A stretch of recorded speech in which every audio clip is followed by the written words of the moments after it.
My husband beat and choked me after I told his friend that the food he made was great. Now he is out of my life. My husband cheated on me for 2 years. However, every time he gets a new friend, he thinks I am into them or having intimacy with them. He gave me a concussion because I hugged his friend after helping his wife give birth at home and his friend was trying to say thank you. I didn't want to hug the guy anyway, but I was being polite and we were in their house. I got a new job at a restaurant, and one of my coworkers is really attention-seeking, and he is dating another girl coworker. We have karaoke nights on the Mondays that I work, and the coworker always comes and sings a lot and is drunk. I don't talk to this dude or acknowledge him because my husband thinks he is attention-seeking. I sang a song at karaoke, and my coworker commented on it. Now my husband is mad because he says I don't have boundaries when I ask him to have boundaries with women. His friend was a few hours late to meet up with him the other day. I was home alone and cleaning the house and had music on. My husband called me 10 times and I didn't notice because I was cleaning and didn't have my phone. I also missed a call from my friend. I answered his last call, and he accused me of having his friend over and having intimacy with him. We even had a friend who was a homeless meth dude, and the friend talked to me about how he was sleeping with some dude's wife while my husband was right there picking stuff up. He got mad at me for having that conversation, and I agreed that it was inappropriate and wouldn't talk to him by myself anymore. Meth dude made dinner another night and he was being really insecure about his cooking and kept asking if it was okay, so I told him it was great because I honestly wanted him to shut up. I mentioned how my husband makes amazing food. I was punished for a week over this and there was violence. Today, we were arguing because the coworker thing happened last night. He wanted to leave, so I tried to get in the car to stop him. He got in the car and told me that he was going to give me a concussion and unalive me. He started beating me and I saw blood all over us. He tried to choke me to the point I couldn't even make a sound to scream. I opened the car door and screamed for my landlord to help, as she lives right on the property. She helped us calm down and he apologized and says he doesn't like having rules on him. I asked him to have boundaries with women. The advice I'm really looking for is, has anyone ever been with someone who is very traumatized? He was a child refugee from Africa. His relationship with his mom is bad. She showed no love. He and his siblings starved so that she could buy gold jewelry and she stole all their money. He was in a relationship with a woman 20 years older than him who had 7 children and was an alcoholic and physically abusive and cheated on him the whole time and severely put him down. I have a lot of empathy for him and have seen him grow a lot and am proud of him for how far he has come, but also some things like his insecurity are not changing fast enough for me to even be or feel safe. I had a hard life.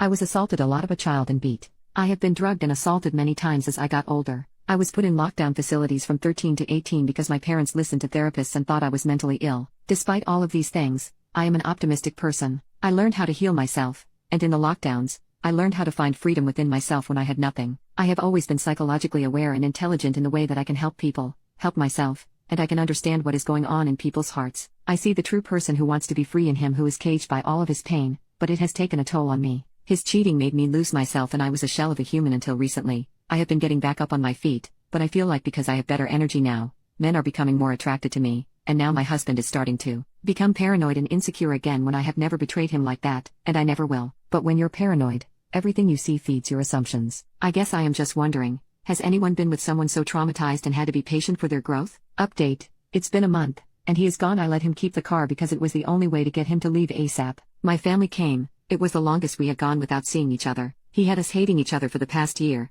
so it was nice for everyone to reconnect and for me to remember who I am. They helped me get a car, but the main thing is that I love my life. Literally, wow, existing is amazing. I am so happy to own my life and not to live in fear anymore, not to have so much hatred and paranoia inside of me. I started to become someone I never wanted to be in that relationship. My own anger and violence. I thought the only way to get out was to let him unalive me because things had gotten so codependent. All the cheating on me made me feel so attached to him that I wanted him to fix how I felt. My past relationships were bad, but more calmly. I was not used to something like that. I never understood why people stayed in hell like this, but here I found myself. For anyone else who also feels stuck, freedom is right around the corner. It hurts, but if you go through it, things get better so much faster than you can ever imagine. I can't explain how amazing my life feels now, so quickly. I have gone back to my trauma therapist, and gone to a few other therapists outside of that. Whenever something bad has happened, I have always run away on some road trip, but this time, I stayed and went through it and went headfirst into these intense therapies, and am amazed at how transformative it has been. One of the things that I have understood is that when I was abused as a child,